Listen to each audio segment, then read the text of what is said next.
1917 жыл. Қазақ тарихындағы бетбұрыс кезең. Осы жылы Әлімхан Ермеков ел тәуелсіздігі үшін құрылған Алаш қозғалысына белсене араласты.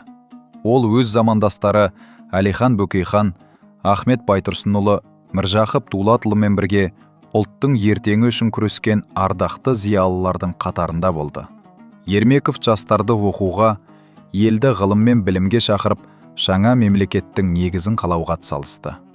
Араға 3 жыл салып, 1920 жылы Мәскеуде өткен аса маңызды келіссөздерде Әлімхан Ермековтің батылдығы мен білімдарлығы тағы да танылды. Ол В.И. Лениннің алдында Қазақстан жерінің тұтастығын ғылыми деректермен дәлелдеп, қазақ халқының тарихи құқығын қорғап шықты. Нәтижесінде қазақ жерінің аумағы заңды түрде бекітіліп, бүгінгі Қазақстан шекарасының қалыптасуына өлшеусіз үлес қосты.